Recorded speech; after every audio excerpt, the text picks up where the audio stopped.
İstanbul, imparatorlukların başkenti, medeniyetlerin beşiği.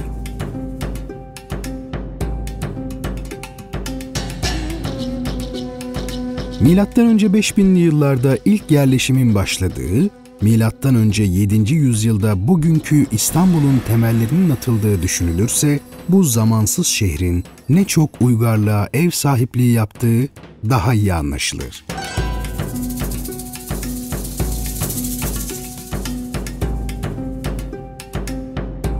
...2007 yılında yapılan kazı çalışmalarında tarihin tozlu sayfaları arasında kaybolup gitmiş bir uygarlığın izlerine rastlanmış ve bugün Yenikapı batıkları diye adlandırılan kültür miraslarına ulaşılmıştır. Yenikapı kazılarında ortaya çıkan eserler aslında Yenikapı'nın doğal bir liman olması nedeniyle ta milattan önce 7. yüzyıllardan itibaren kullanılan bir liman olgusu söz konusu. Daha sonra Bizans İmparatoru 1. Theodosius döneminde milattan sonra 4. yüzyılda bir liman olarak orası düzenleniyor ve uzun yıllar İstanbul'un Marmara kıyısındaki limanı olarak faaliyet gösteriyor. Bizim kazı çalışmalarımızda elde ettiğimiz en önemli buluntu grubundan, arkeolojik buluntu grubundan biri de o bölgedeki Roma ve Bizans dönemine tarihlenen 37 adet batıktı. Yenikapı'da elde ettiğimiz bu 37 adet batık dünyadaki bu tipteki tek örnek. Karada bir sualtı arkeoloji kazısı yapıldı. Birçok yerde batık bulunmuştu ama buradaki kadar korunaklı ve o dönemin gemi yapım teknolojisini ortaya koyan batık sayısı çok az dünyada. Milattan sonra 5. yüzyıldan 11. yüzyıla kadar tarihlenen bir zaman diliminde hemen hemen hepsine o aradaki her döneme ait batık ortaya çıktı. Bunlar gemi yapım teknolojisini ve ticaretinin, özellikle de İstanbul'un deniz ticaretinin ipuçlarını bize veren çok özel buluntular. Gemi teknolojileri ve deniz ticareti anlamında çok özel bir koleksiyon olduğunu söyleyebiliriz.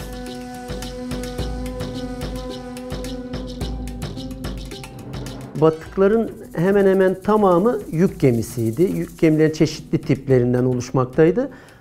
Büyük bir bölümü kıyı ticareti yapan batıklar. Ama bir iki tanesi, mesela Yenikapı 35 gibi açık deniz gemisi, muhtemelen Akdeniz'de, Karadeniz'de ticaret yapan, mal götürüp getiren gemilerden biri. Gemilerin yüklerine gelirsek, aslında şunu biliyoruz, biz Bizans dönemi ve Roma dönemi batıklarının birçoğunda hemen hemen ihtiyaç olan her şey, işte inşaat malzemeleri olsun, sıvı yağ olsun, tahıl ve benzeri, mesela garum denilen bir çeşit sos var, balık sosu var. Bu tür malzemeler taşınıyordu. Bu bilgilerimiz dahilinde. Şu an müzemizin bahçesinde bu batıklardan bir tanesi, yani Yenikapı 12 batığının rekonstrüksiyonu sergilenmekte. Var olan mevcut boyutlardan o dönemin bilgilerine de dayanarak elde edilen bir çalışma bu. Tuzla'da, tersanede üretimi gerçekleştirildi. Daha doğrusu yapımı gerçekleştirildi. Bizim de içinde olduğumuz bir zamanda basın tanıtımıyla yüzdürüldü gayet başarılı bir şekilde. Tabii ki bu kazı çalışmalarını, bu emeği veren kurumun bahçesinde de sergilenmesi çok önemliydi. Şu an bahçedeki Yenikapı 12 batığı elde edilen yüküyle, daha doğrusu elde edilen 4 tane Yenikapı batığından biri ve içinde çok sayıda amfora mevcut.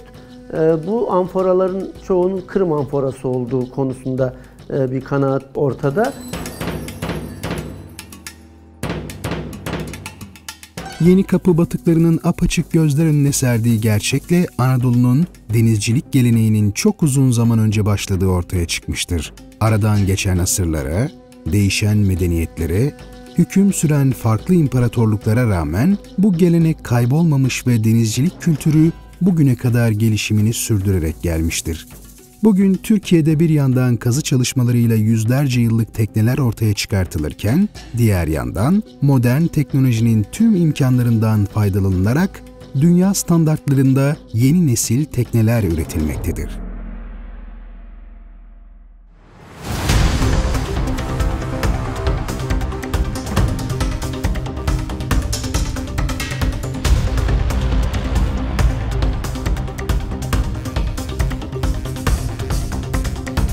Yeni nesil tekne üretiminde ülkemizin önde gelen firmalarından biri olan Alen Yatçılık, İstanbul Tuzla'daki merkezinde üretim yapıyor. Tamamen özgün bir tasarıma sahip tekneler üreten firma, müşterilerine en üst seviyede konforu sunmayı amaçlıyor.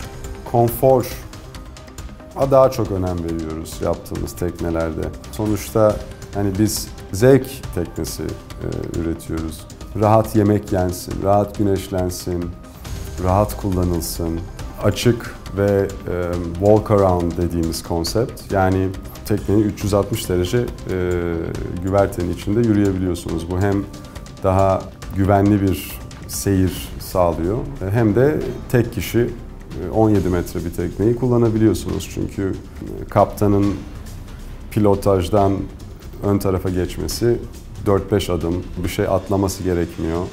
Çok rahat hem çapaya hem arkadaki iplere her şeye ulaşabiliyor. Bunun tabii bir ayrı özelliği de teknenin bütün dış mekanının çok ferah ve rahat bir şekilde kullanılması oluyor.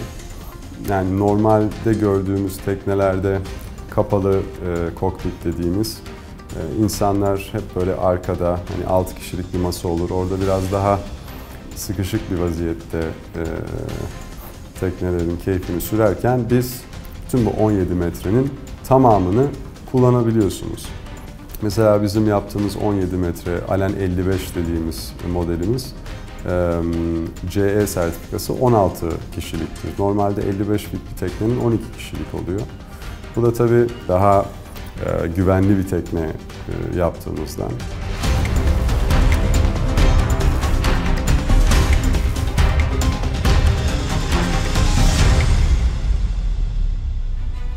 Kaliteli malzeme, kişiye özel tasarım, ince işçilik ve daha birçok avantajıyla Türk yat üreticisi firma, yurt dışındaki rakiplerine meydan okuyor. Firmanın tersanesinde üretim aşamasında 6 tekne bulunuyor. Kalıp aşamasında olan da var, boya aşamasında olan da.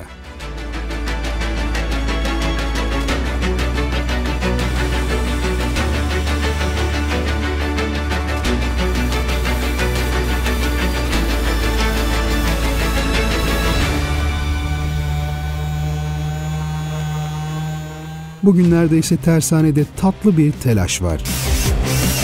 55 fit uzunluğundaki son tekneleri ertesi sabah suya indirilecek. Bu sebeple tüm ekip hummalı bir çalışma içerisinde.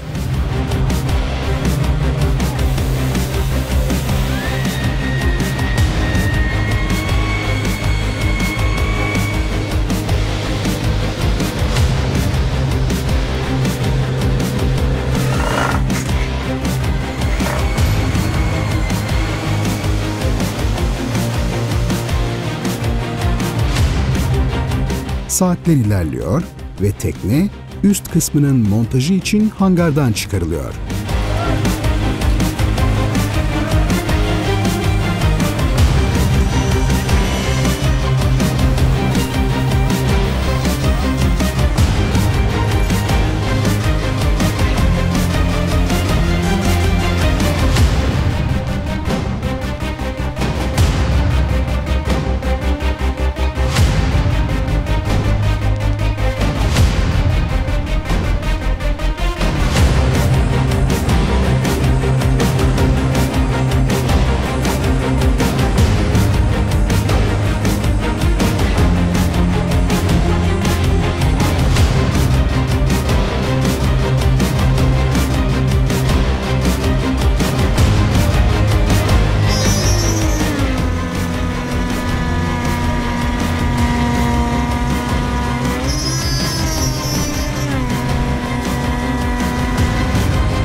Ekip son derece titiz çalışmak zorunda.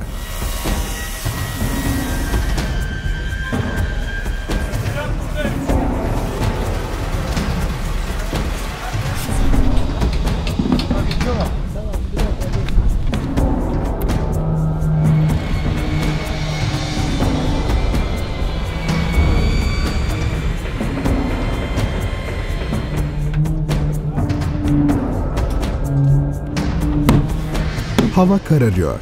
Fakat tüm ekip tekneyi teslimata yetiştirmek için büyük bir özveriyle çalışıyor.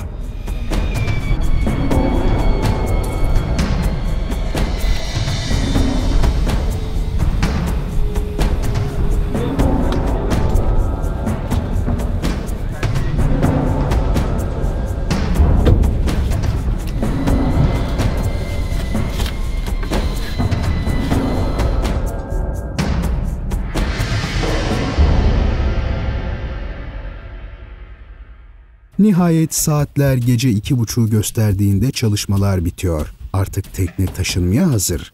Büyük bir özenle tekneye yanaşan tır, kıymetli kargosunu bekliyor.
Suyla buluşmayı heyecanla bekleyen tekne, tekerlekler üzerinde Tuzla Marina'ya doğru yola çıkıyor.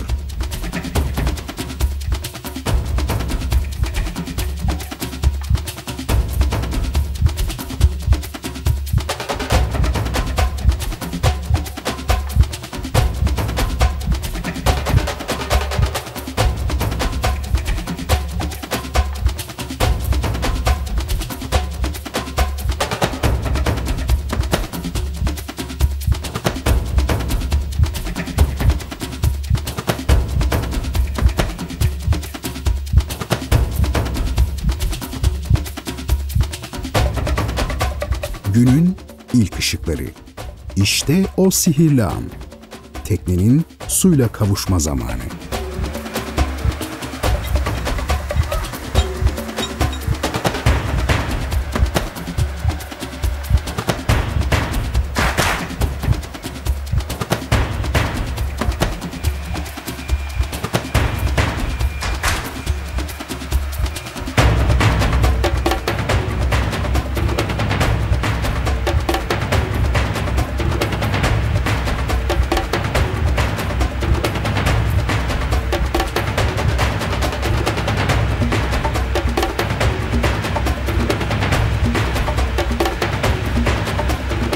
Tekne denize kavuştu.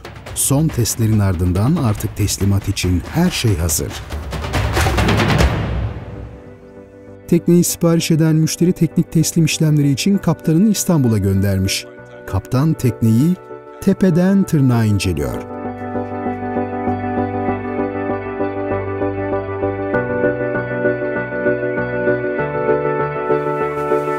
And these are for the plates, and these will be for spoons and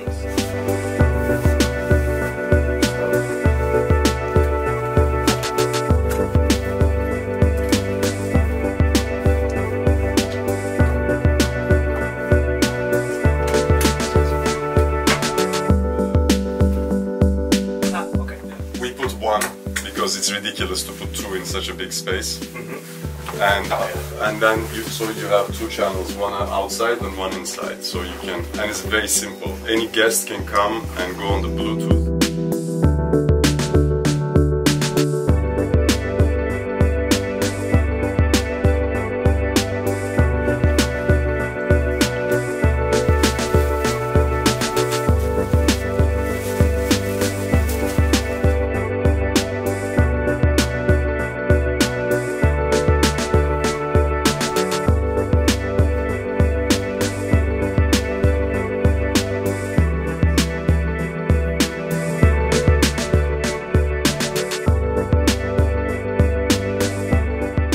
sıra test seyrine geliyor. Tabii böylesi bir tekneden beklenen zarafet ve lüks olduğu kadar performans da.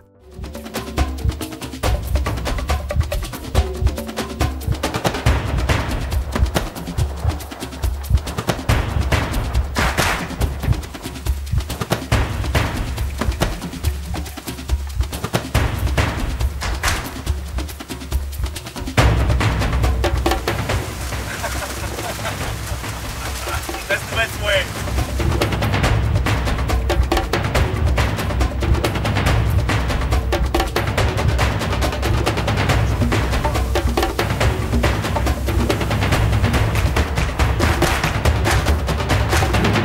Teknik kabul için tekneyi inceleyen kaptan sonuçtan son derece memnun. First of all, at a glance, she looks greater and than expected.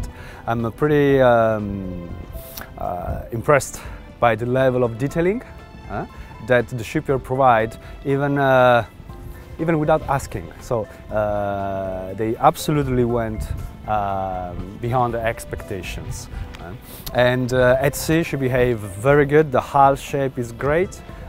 We decided to go with a new IPS system that was really performant in terms of speed, stability and fuel consumption.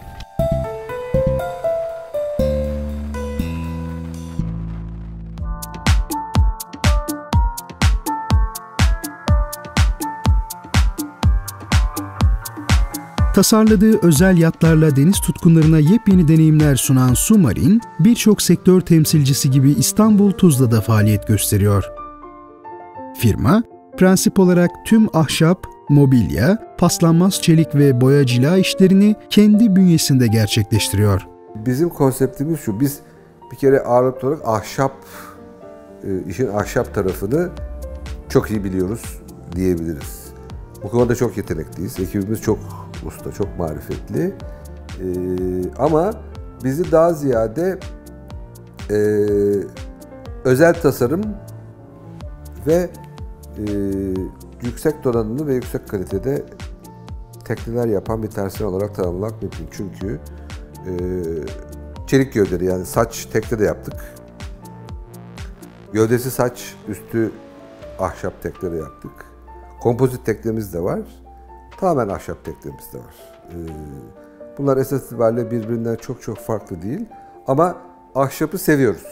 Yani ahşap tekne yapmayı hem daha iyi bildiğimiz bir şey, hem seviyoruz hem de ahşap tekne yapmaktan büyük keyif alıyoruz. Bir yaptığımız tekneden bir daha yapmıyoruz. Öyle bir prensibimiz var. Tekneyi yapıp satmıyoruz, satıp yapıyoruz. Dolayısıyla yaptığımız tekneler tamamen müşterinin kendi isteklerine göre yapılmış tekneler. Birazcık gerçi kulvarımızı daraltmış oluyoruz böylelikle ama hayatımızdan memnunuz desek daha doğru olacak herhalde.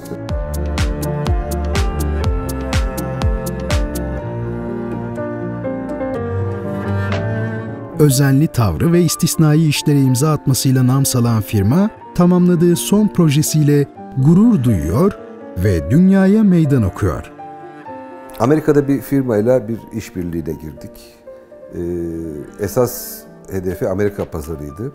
Fakat oradaki partnerlerimiz gerçekten bu sektörde Amerika'da çok uzun yıllar çalışmış sektörün içinden insanlar ve piyasayı çok iyi bilen insanlar.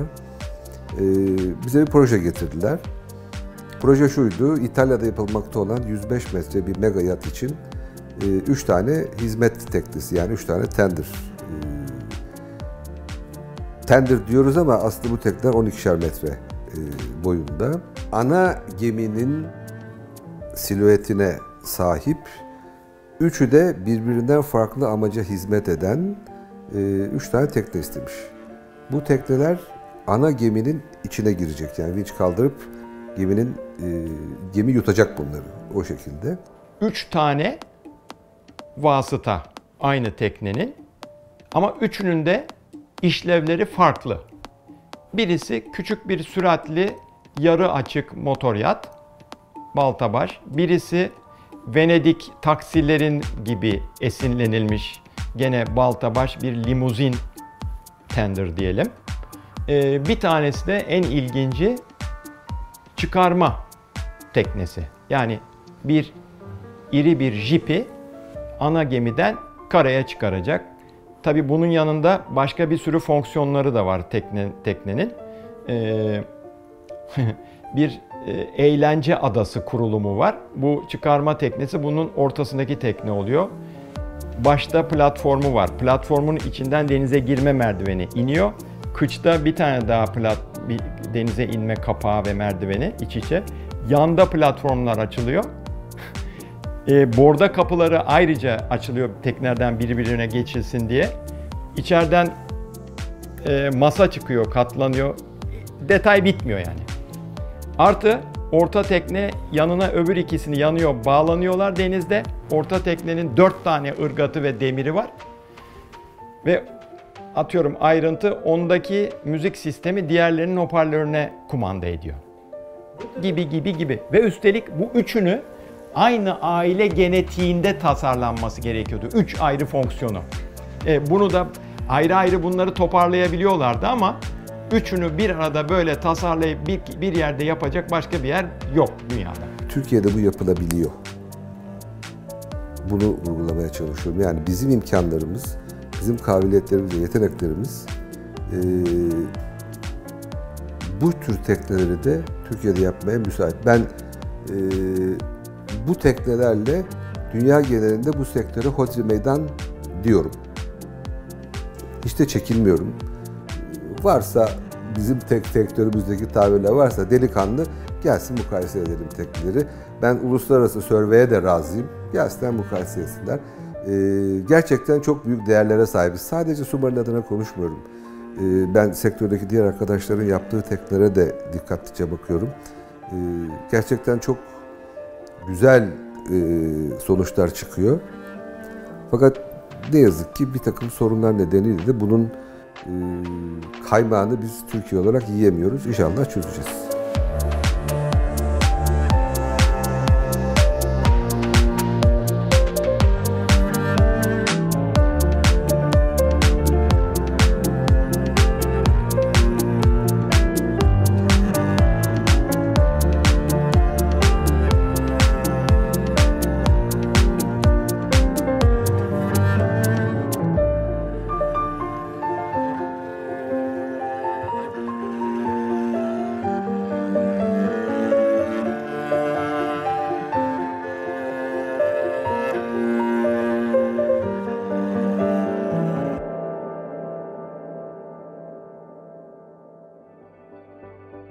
Ürettiği teknelerle Türkiye'yi yurt dışında gururla temsil eden firmalardan biri de Yalova'da faaliyet gösteren Sirena Marine.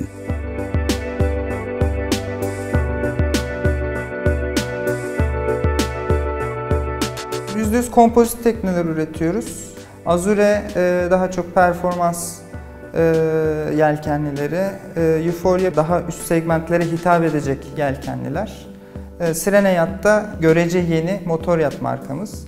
Bunlar da yarı deplasman tipi, hem görece yüksek sürat sunan hem de bayağı uzun menzil sunan motor yatlar.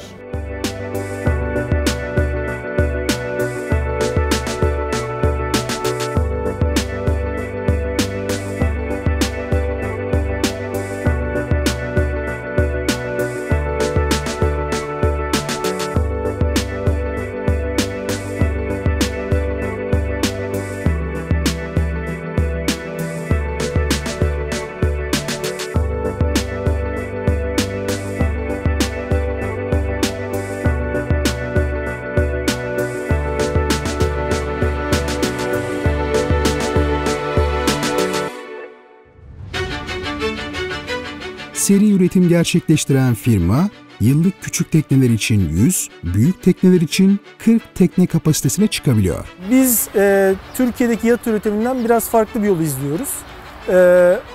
Kalıp üzerinden aynı tekneleri seri olarak üretmeye çalışıyoruz. Bu tabii bize bazı standartizasyonlar getirse de yine bazı müşteri isteklerini kişiselleştirme anlamında kullanıyoruz teknenin üzerinde. Bu zamana kadar yaklaşık 380 tekne ürettik. 12 yıllık bir firma için neredeyse ortalama 30 tekne yapıyor bu. Bu da Türkiye için gayet iyi bir rakam. Biz entegre bir firmayız. Kalite odaklı olduğumuz için neredeyse bütün görsel malzemeleri kendi içimizde üretiyoruz. Bunun içinde kompozit parçalar, paslanmaz parçalar, mobilya, tik, hatta elektrik kitlerini bile kendimiz fabrikanın içinde üretiyoruz.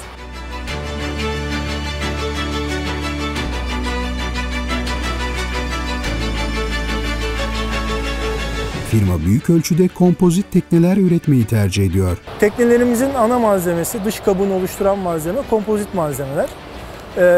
Tabii mukavemet durumuna göre farklı yerlerde farklı malzemelerin kombinasyonunu kullanıyoruz.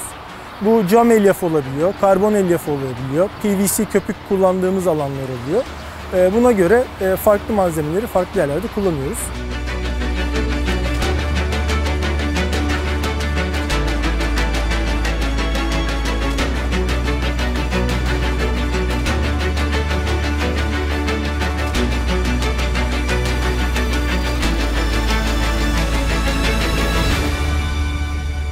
Üretim aşamasında ise oluşan ihtiyaca göre sektörde kullanılan tüm kompozit üretim teknikleri kullanılabiliyor.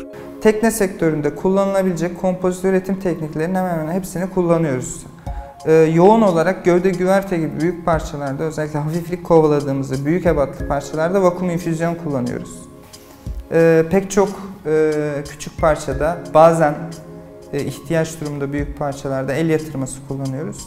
Ama bunun haricinde bu fabrikada Light RTM tekniği de kullanılıyor, prepreg tekniği de kullanılıyor. İhtiyaç durumunda işte fırınımız var, prepregleri fırınlıyoruz, post curing yapıyoruz.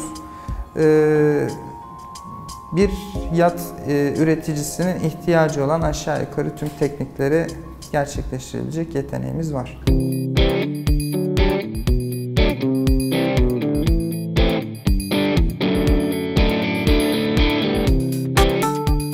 El yatırması kompozit üretiminin başlangıç yöntemi.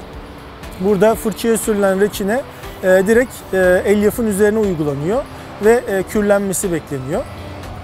Diğer yöntemler biraz daha sofistike. İnfüzyon yönteminde amaç daha hafif ve daha kuvvetli bir ürün elde edebilmek. Vakum altında bir üretim yapıldığı için reçine kullanılması gereken miktarda kullanılıyor ve bu bize hafiflik sağlıyor. Esas bize mukavemeti veren elyaf olduğu için elyaf değerleri aynı kalıyor. Sadece birbiri arasında kuvveti sağlayan reçine daha az kullanılmış oluyor.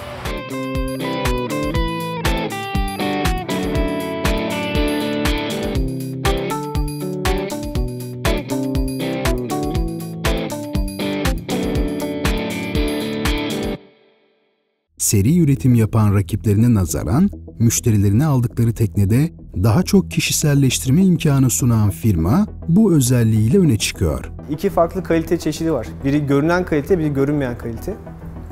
Tasarım görünen kalitede devreye giriyor.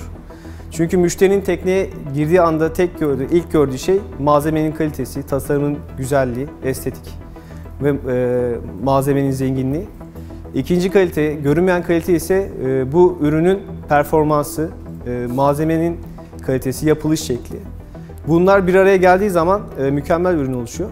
Yat sahibi insanlar belki yaz sezonu, belki de bütün bir senesini bu tekne içerisine geçirecekler. Dolayısıyla içinde rahat edebilecekleri, belki de bir ev rahatlığı yakalayabilecekleri bir ortam istiyorlar. Tabii bu ortamda herkese aynı standartta sunamazsınız. Herkesin ihtiyaçları farklı farklı. Biz Sirena Marine olarak aslında endüstriyel bir üretim yapıyoruz, seri bir imalat yapıyoruz. Ama bu seri imalat içerisine de kişiye özelleştirilebilir mobilyalar, ortamlar, malzemeler de ekliyoruz. Bu aslında bizim diğer rakiplerimizde de görünmeyen bir özellik. Çünkü bu ölçüde üretim yapan diğer yabancı firmalar bu seviyede bir kişiselleştirilebilirlik müşteriye sunmuyorlar. Ama biz bu konuda iddialıyız ve bize en çok müşteri çeken özellik de bu.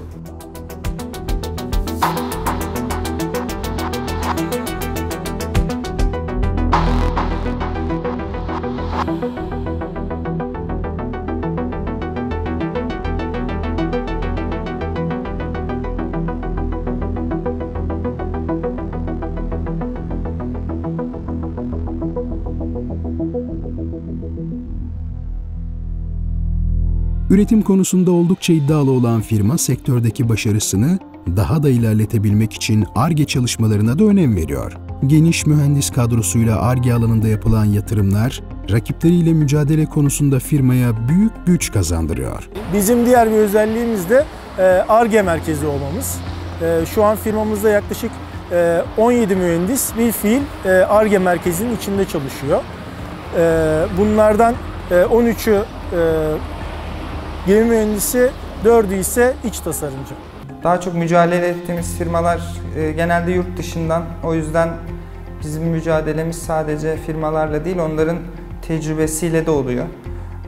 Onların bir tarihi var. Bu tarihlerle de mücadele etmek zorundayız. Dolayısıyla bunları geçebilmek için daha fazla çalışmak durumundayız. Daha çok efor sarf etmek durumundayız. Daha iyi ürünler ortaya koymak durumundayız. Her gün nasıl daha iyi yaparız, nasıl daha başarılı oluruz, rakiplerimizin bir adım, iki adım nasıl daha önüne geçeriz, nasıl daha ucuza, daha iyi çözümler üretiriz gibi meselelere kafa yoruyoruz. Özellikle mühendislik ofiste. Ar-Ge Sirene Marine için çok önemli. Zaten bunun ispatı da geçtiğimiz yıl içinde bakanlık onaylı bir Ar-Ge merkezi olmamız. Bu konuda özellikle personel yatırımı çok önemli Ar-Ge tarafında. Biz de mümkün olduğu kadar hem genç mühendis arkadaşlarımızı istihdam ediyoruz, hem onların yüksek lisans doktora çalışmaları yapmalarını teşvik ediyoruz. Yazılım yatırımları yapıyoruz, test deney yatırımları yapıyoruz. Bunların hepsi zaten sizi bir yandan Ar-Ge yapıyor, bir yandan da Ar-Ge ofisi olduğunuz için bunları yapmakla yükümlü oluyorsunuz bakanlık tarafından. Yani birbirlerini tetikleyen çeşitli faaliyetler. Aslında az önce bahsettiğim konuyla ilgili olarak rakiplerimizin önüne geçmek için birazcık da teknolojiyi kullanmak zorundayız. Teknolojik olarak da birkaç adım önde olmak zorundayız. Yenilikçi çözümler üretmek zorundayız. Bunun için de Ar-Ge'ye önem veriyoruz. Dediğim gibi amaç uğruna yaptığımız çalışmalar bizi doğal olarak bir Ar-Ge ofisi haline getiriyor zaten.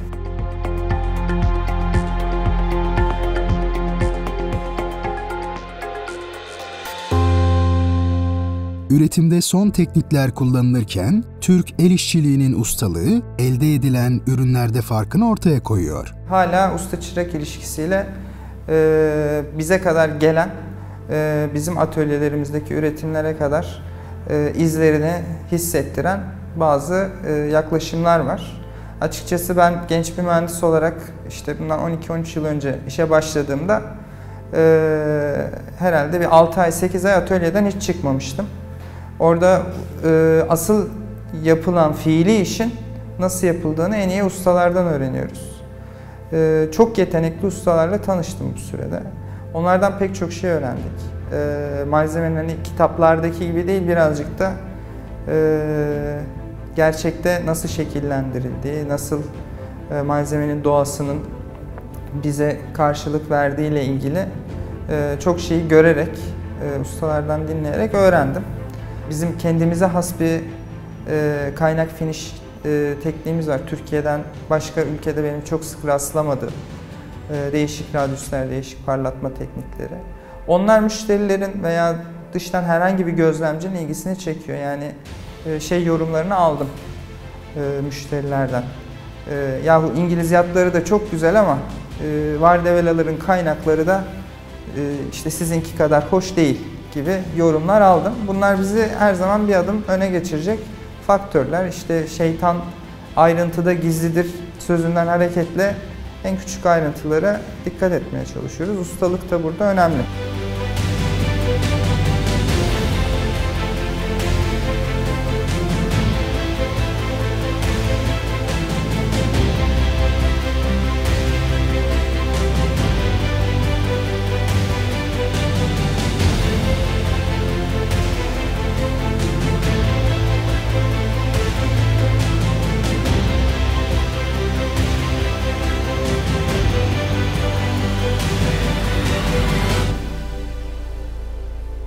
Kendi markasıyla dünya pazarına başarılı bir giriş yapan firma, önemli misafirler ağırlıyor. sektör için önemli uluslararası bir yarışmanın jüri üyesi olan 8 gazeteci önce motor yatlar Sirena 58 ve Sirena 64'ü test ediyor.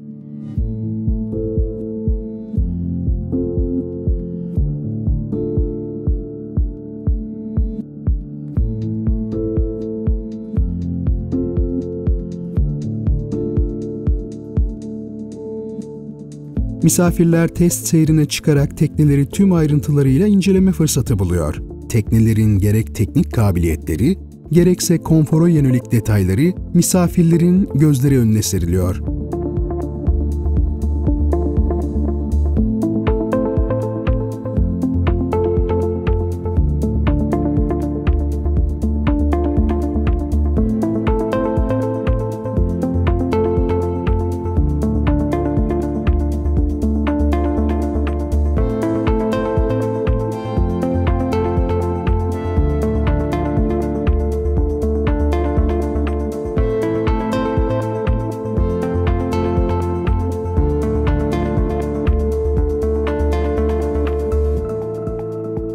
Today we tested the 58 and 64, and to be honest, the 58 was an absolute surprise to me because the space inside, especially the forecabin, is huge. I was really surprised about that.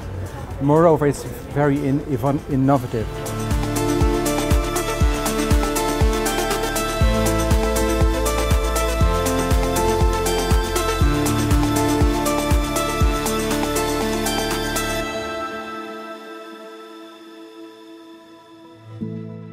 Misafir olarak çıktıkları seyirlerde bizzat tekneleri kullanarak test eden, konforuna ve işçiliğine hayran kalan jüri üyeleri, testlerinin ardından firmanın Yalova'daki fabrikasını geziyor.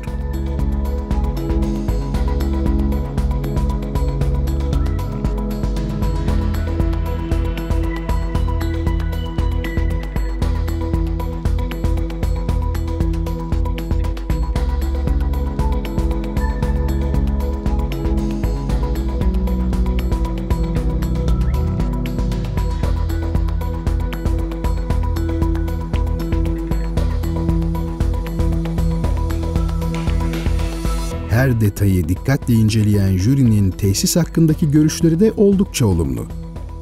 I was impressed with the quality of the infrastructure. I'm always trust the boating industry when I see that all the production is vertical, so that you can have all the control in all the phase of the boat building. You can take more risk in order to present in the market better products.